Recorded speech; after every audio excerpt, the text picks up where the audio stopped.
ଦେଖ ଗୋଟେ ଭ୍ୟାକେନ୍ସି ଆସିବାକୁ ଯାଉଛି ଅପକମିଂ ରେ ଅଛି ତମ ମାନଙ୍କର। ଏଟା ହଉଛି କଣ ଆରଆରବି ତରଫରୁ ଗୋଟେ ଭ୍ୟାକେନ୍ସି। ଏଟା ଦେଖ ଫାଇଣ୍ଡ ଆଉଟ୍ କରିଛି ମୁଁ ଅଫିସିଆଲ ୱେବସାଇଟ ରେ ଦେଖୁଛି। ଏଟା ତମେ ଚାହିଁଲେ ଦେଖିପାରିବ। ଏଥିରେ ଦେଖ ଏଟା ହଉଛି ତମର ଆରଆରବି ତରଫରୁ ଯୋଉଟା ବାହାରିଥିଲା ତ ଏଟା ଅପକମିଂ ରେ ଆସୁଛି। ଯୋଉମାନେ ଚାହିଁବ ସେମାନେ ପକେଇ ପାରିବ।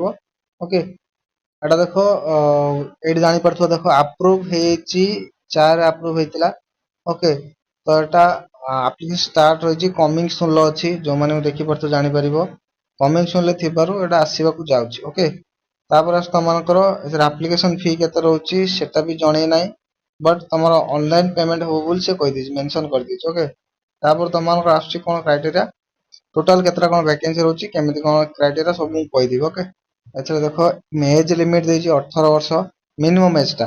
ତାପରେ ହଉଛି ମ୍ୟାକ୍ସିମମ୍ ଏଜ୍ ଦେଇଛି 33 ବର୍ଷ। ଓକେ, ଆଉ ତାପରେ ହଉଛି କଣ ଯୋଉମାନେ ଗ୍ରେଡ 3 ର ପକେଇବ ସେମାନେ ହଉଛନ୍ତି କଣ 30 ବର୍ଷ ହେଇଥିବା ଦରକାର ସେମାନଙ୍କୁ, 18 ରୁ 30।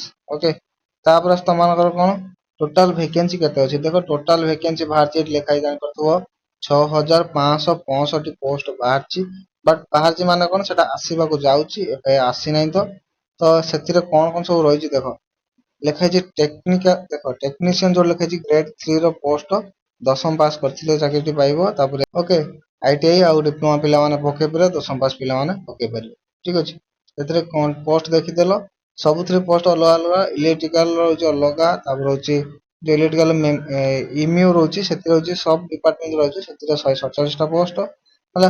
ଜେନେରାଲ ସର୍ଭିସ 174ଟା ପୋଷ୍ଟ। ଏବେ ଟୋଟାଲ ଅଛି ତମେ ଦେଖିଲେ ବଟ୍ ସବୁ ଇଲେକ୍ଟ୍ରିକାଲ ରହୁଛି ଆଉ ଇଲେକ୍ଟ୍ରୋନିକ କିମ୍ବା ମେକାନିକାଲ ବି ରହୁଛି। ଠିକ ଅଛି, ତ ସବୁ ଦେଖେଇ ହବନି ବଟ୍ ଲାଷ୍ଟ ମୁଁ ତମମାନଙ୍କୁ କହିଦଉଛି 6565 ପୋଷ୍ଟ ଅଛି ଦେଖିପାରୁଥିବ।